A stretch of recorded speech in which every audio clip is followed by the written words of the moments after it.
episode of the InNOLEvation Mindset podcast powered by the Moran College of Entrepreneurship. I am Mark McNees, your host. And in virtual studio today, we have the founder and CEO of HR and Beyond, Ivelices Thomas. Hey, thanks for coming in or staying where you are. I can see your office manager behind you. What's your office manager's name? That is Faith. Faith? Yes. Wow.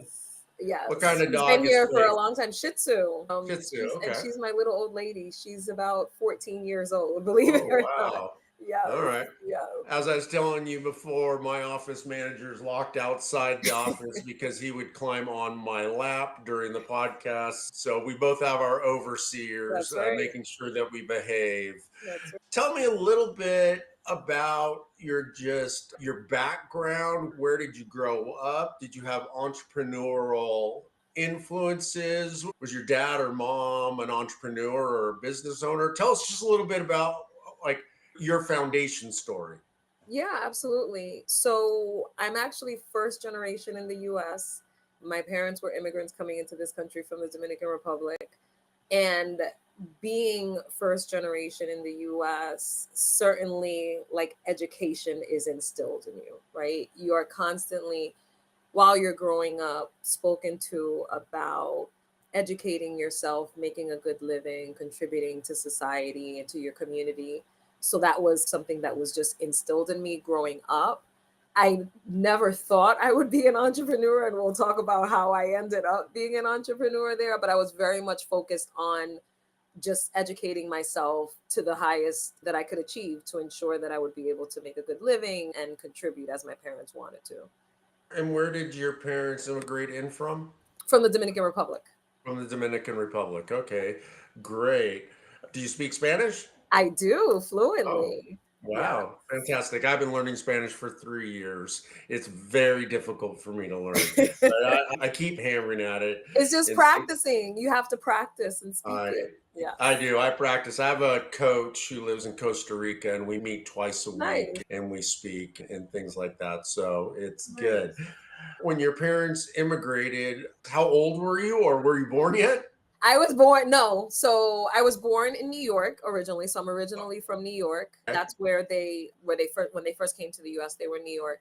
And then I moved to Florida when I was young, though, when I was about 11, 12 years old, which was a bit of a culture shock going from New York to South Florida, and did most of my schooling here, did middle school, high school, Florida State University alum, and then ultimately law school. Okay, fantastic. You got your undergrad at Florida State in what discipline? Criminology. All right, very good. And where did you go to law school? Nova Southeastern in Fort Lauderdale. Okay. Yep. So what was that your path? Did you think you were going to be a lawyer? Did you pass the bar and do all that? Did you pivot before? I always thought I was going to be a lawyer. It was something that was instilled in me as I was a child because I was always arguing my point. So in my family, they were like, you're going to be a lawyer. So it was something that stayed with me. So when it was time for school, it was like, I'm going to be a lawyer. So I started out at the School of Criminology at Florida State, and they did too good a job of exposing you to what criminal law, the criminal justice system was. And I realized I did not want to be in it. So I knew I wanted to still be a lawyer. So when I went to law school, I focused more on the transactional path of the law, more corporate law, labor and employment. And that's what I focused on when I was in law school. Okay. Did you ever practice as a lawyer? I did. I graduated from Nova and literally graduated on a Saturday. Monday, packed my car and moved back to New York. Oh, wow. And decided I was going to take the New York bar that summer because I knew if I took the Florida bar, I would get a job and stay in Florida. And I really wanted to be back in New York. As a kid, it's just something that stays with you. So I passed the Florida bar that year. But that also happened to be the year of 9/11. Oh, so wow. Literally passed the bar, got your results in August, and then September 11th happened. So a bit of a disruption to getting your first job as a lawyer. So did you start HR and Beyond as a side hustle while you were a lawyer? No, it was this journey of my career in law. I focused on labor and employment law. I did it from a municipal basis first at the Mayor's Office of Labor Relations under Bloomberg, and then went corporate. But then I realized as I was dealing with cases that I was more interested in all of the bad decisions that happened rather than what was in front of me. And I realized I was practicing for 10 years. After 10 years, that I was really more focused on wanting to prevent litigation than actually litigating. For labor and employment, that foundation is human resources. If you have a strong human resources structure, it could prevent unionization, it prevents lawsuits to the extent that you can, or at least prepares the organization to be able to defend itself. So I moved back to Florida and focused on establishing myself not just as a labor and employment attorney, but an HR leader. So I took the SHRM certification and I was able to get a job as a labor and employee relations executive director, and then ultimately heading human resources for the organization nationwide. And after doing that for some time, I realized in just my continual journey of wanting to make an impact that there was an opportunity to impact or have more of an impact by working with smaller organizations and really availing them to the resources and knowledge that they often don't have. Big companies have HR departments. Small business owners, they try to Google it, which a lot of times is definitely the wrong way. Not a lot of times, it's always the wrong way. And I left that organization after 6 years and started HR and Beyond with that purpose. And you started HR and Beyond in 2018? Yes, correct. So you've been chugging along for about 7 years now. Yes, sir. Yes. Oh, that's fantastic. Is most of your work in South Florida, or are you working nationwide, or what's the scope of your company? Yeah, I would say most of our clients are in South Florida just by default because I'm based here and that's where a lot of my relationships have been. But we have clients in California, Georgia, a lot in the Northeast, New York, New Jersey. So we have clients across the US, but our concentration is in Florida, in the state of Florida. Do you see a different priority in HR in the Northeast versus, say, South Florida? It's certainly different because New York is more, the laws in New York are more, I would say, employee leaning.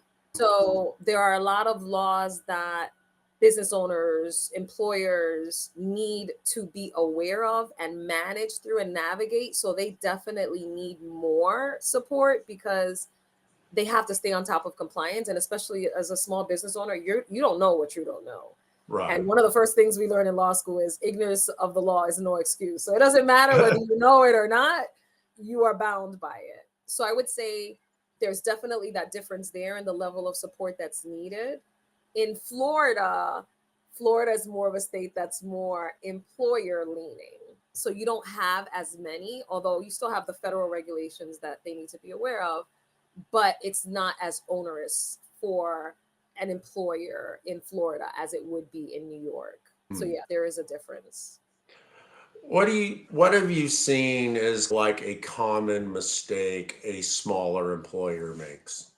Oh, absolutely. I would say the more common mistakes are misclassifying employees, in that a lot of small businesses will hire people as independent contractors. Okay. Thinking that you as an individual can just decide, I'm going to hire you as an independent contractor and that's what you will be. And the law is very clear on what truly makes someone an independent contractor. And more times than not, when a small business is using an independent contractor, they truly should be an employee. And I see that often because as a small business, you're still trying to grow often and you're trying to minimize your costs. So a lot of time the thought is I won't have to pay taxes or Right. benefits for that individual. But it's a huge risk because if it's identified, right, and if there's an audit or there are other ways that it comes out, you as a business owner are liable for the back taxes that should have been paid. If you're in a state that has city and state taxes, unemployment taxes, all of these things that should have been paid and could be subject to fines and penalties. And then they're going to inquire about everyone else you've ever hired as an independent contractor, and like Right. it could be exponential. So I see that as a common mistake. I would say the other more common one also has to do with classifying employees, but classifying someone as exempt from overtime versus non-exempt. Mm. See that all the time because it's also something that we think we decide whether you're a salaried employee and don't get overtime.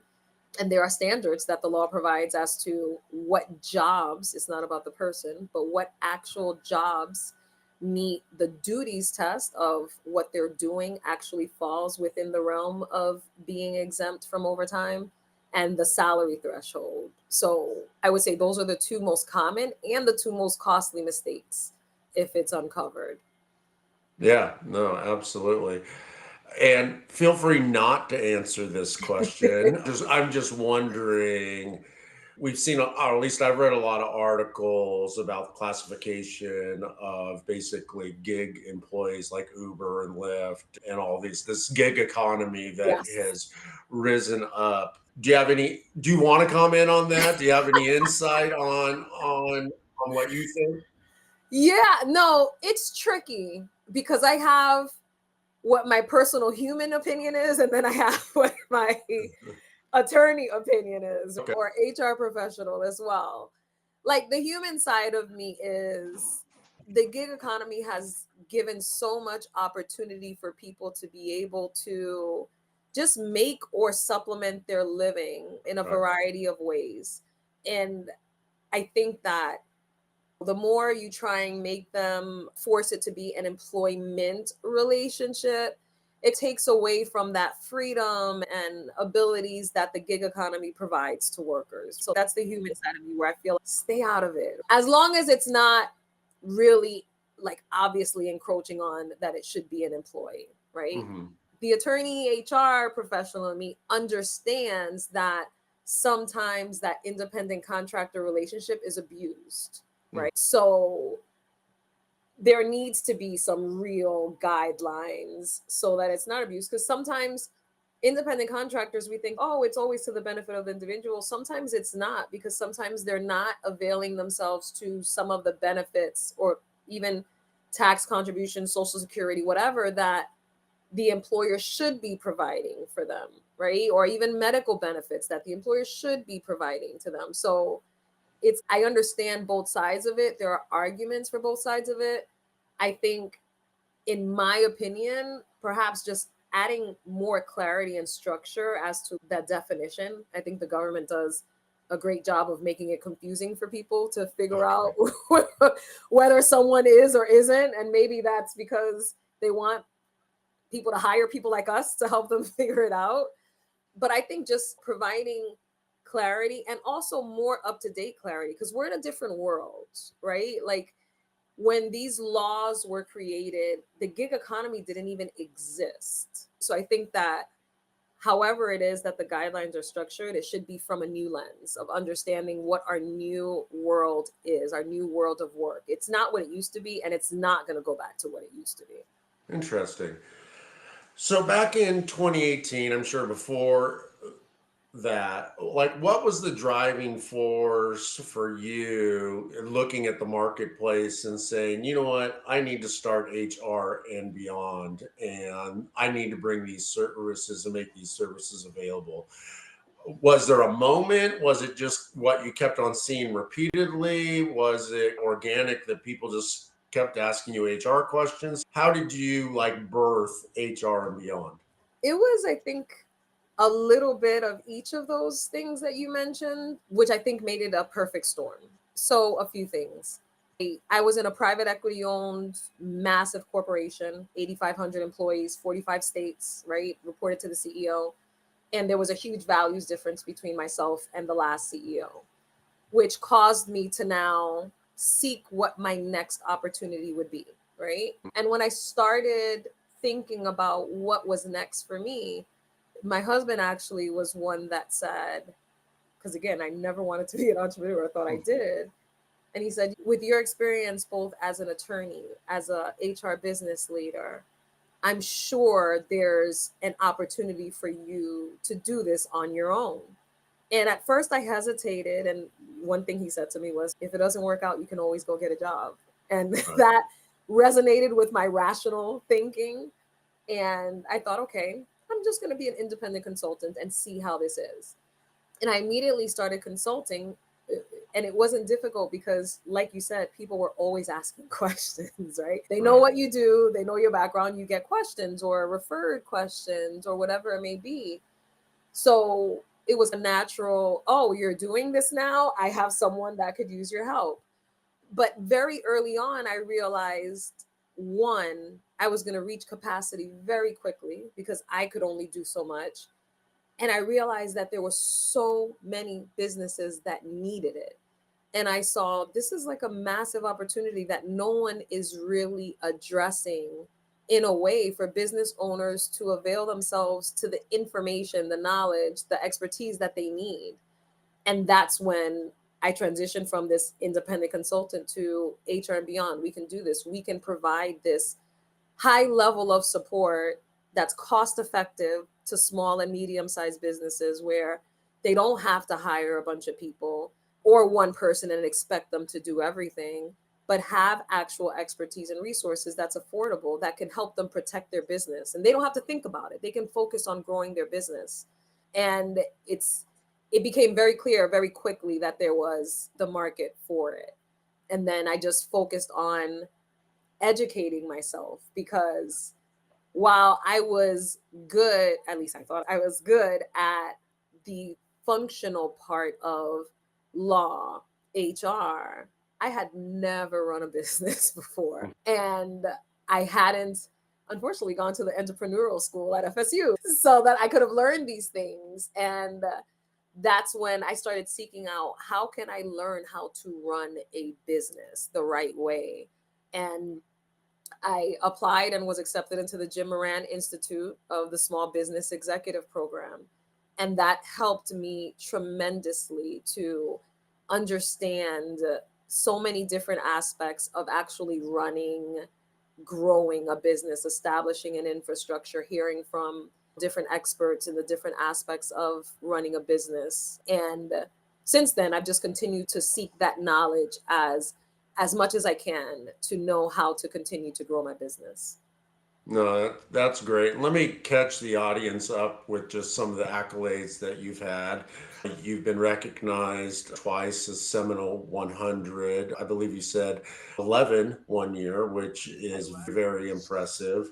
You were just recently recognized by Moran Institute JMI 30 as one of the fastest growing 30 companies connected with JMI. You attended originally the Small Business Executive Program at JMI, and now you are a presenter for that. And you've also, at least you've attended the conference and things like that. You've definitely got some high accolades. You've definitely, for somebody with a background of law and criminology, you've created a thriving business, and it's been recognized. Some very nice accolades and things like that.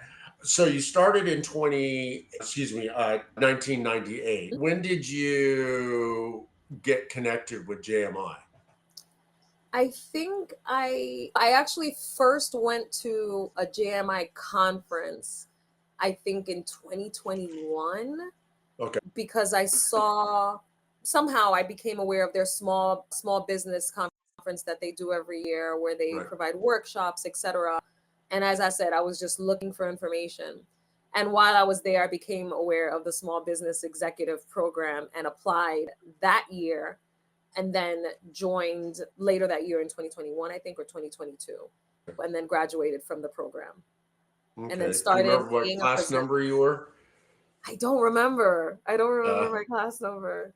I don't remember. that's Oh, okay. Sorry for putting you on the spot like that. I was just wondering. So, what have been some of the benefits that, like, what are some of the key learnings that you've received from the Jim Moran Institute and the different programs that you've been part of? And then now that you are a presenter and a contributor, I think I could guess, but why don't you tell us, like, what do you contribute and why is that important to you?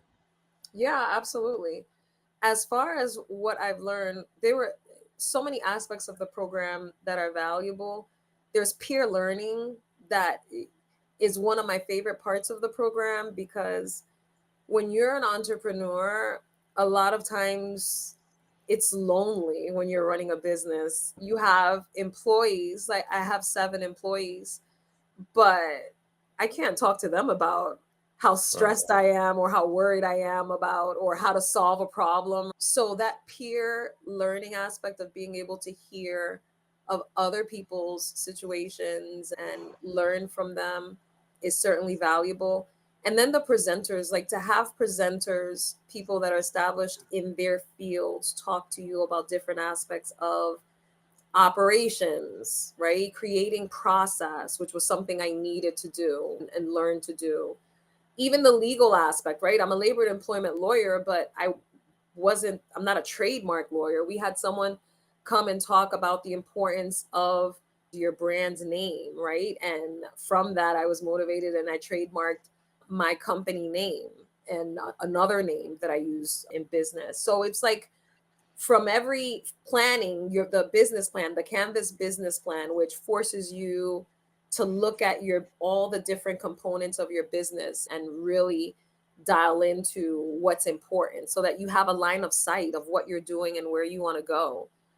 And really just taking the time to invest in working on your business instead of in your business. And that's the gift that the program really gives you, is take that few hours a week to really focus on your business. And that was critical for me to be able to stop and really focus instead of dealing with the day to day.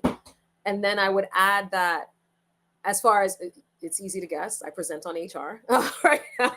Yeah. HR and compliance. I didn't want to assume, but I figured that's what you present on. Yes, yes. And I love it. I really do love educating business owners on what they don't know. I have this bad habit of giving a lot of free advice just because I want people to know what they're supposed to know. So it feeds that part of me. So I love to now also be able to like give back, just like JMI fed into my business and into me. This gives me an opportunity to do that, to give back to the organization and also to help those business owners understand things that are very important to their business, because HR is a really big part of any business when you have people. Thank you for that. So, when you look at your entrepreneurial journey and what you thought it was going to be before you started and what it actually is, I guess, what have been some of the challenges that you didn't expect, and what are some of the benefits that you didn't expect? Of course, challenges, I would say, or this idea of now I'm going to own my own time and I'm going to have all of this time to do all of these other things. And the reality is, you're probably a harder boss on yourself than any other boss will be. So, a challenge for me was actually putting the period at every day, because I never felt like I had done enough.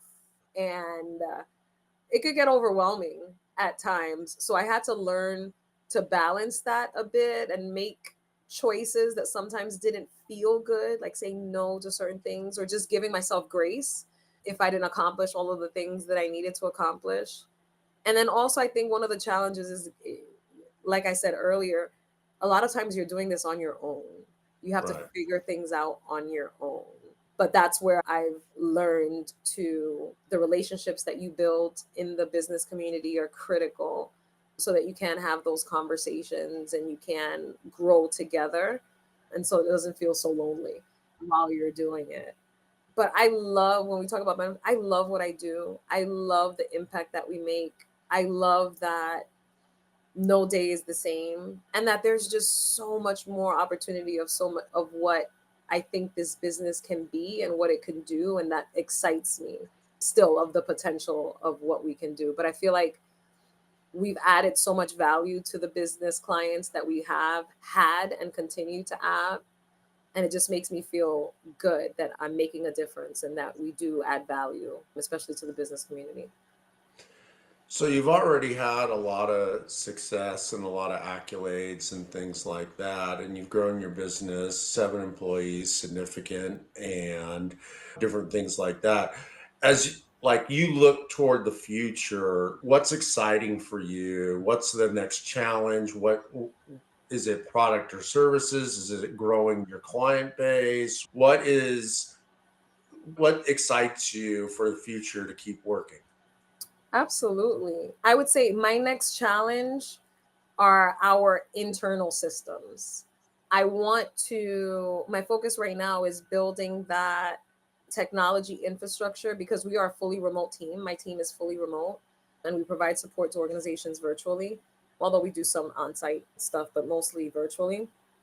So building that internal technology infrastructure of how we support our clients and how we work internally is my focus. I'm transitioning into a new system. My goal and dream in the next few years is actually to build our own proprietary system that would be unique to our business. So I'm certainly looking towards that. Over the last few years, we've also created a little bit of a niche in the nonprofit community of working with nonprofit clients. And I'd love to become our organization to become that provider of HR support for nonprofits across the country, small, medium size, because our model goes so well with them. They're usually administratively very lean, and yet they can get the level of support that they need at an affordable price. So it's just gone very well. And then we like working with the nonprofit clients. They're always so grateful, and they listen to your advice. So my team and I love working with them. So we've been expanding our outreach and efforts in the nonprofit space. We have clients obviously that are for profit as well and do well there, but I'd love to create a little bit of a niche there of supporting nonprofits and really grow to be that recognized outsourced HR support for small businesses, certainly across Florida, but beyond as well. Nice. So the name of this podcast is the Innovation Mindset, and I'm really into mindset. I think it's really important. I just actually released a book called The CEO's Mindset Reset, because I think a lot of founders, as you mentioned, get isolated and lonely, and their lizard brain can sometimes take over and stuff like that. Yeah. Do you have any mindset practices that you could share with us that help keep you focused and keep the main thing? Is there anything that you do? Yeah, for me, it's ultimately remembering why I'm doing this. And for me, it's my family, building Okay. a legacy. So that does ground me. It also grounds me from making sure I put a period at the end of my day and Yeah. understand that I'm not going to do it all, because I remind myself, and it's not easy, because it's very easy to just get engrossed in what you're doing, especially when you love what you do. But I remind myself that I'm doing this for my family, so I need to be present with my family. So that grounds me when I'm doing too much or focus too much or stress too much, is to remember who I'm doing it for. And because of that, I need to be present for them, both healthy in the long term, because Right. stress impacts your health, but Yep. then also physically present at life, at them growing up and being present and available. So I would say that keeps me grounded for sure. No, that's a great word. So I always like to end the podcast by asking the entrepreneur one question. And the question is, if you could go back to I keep on saying 1998, before you started HR and beyond, and you were allowed to tell yourself one thing, what would you tell yourself? I would tell myself to trust that every experience, good or bad, would lead me to where I need to be. That's a good word.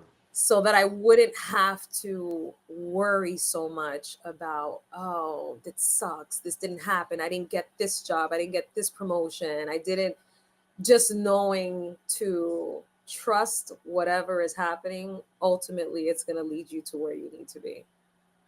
Great. That's a great place to leave it. Thank you so much. Thank you. This is fun. Yeah, and thank you for tuning in to another episode of the InNOLEvation Mindset podcast, powered by the Moran College of Entrepreneurship. Hey, if you need HR services, we'll have HR and Beyond's contact information in the show notes. And then also, if you like this episode, be sure to give us a vote and be sure to subscribe so you never miss another amazing episode. We'll see you next time. Thank you.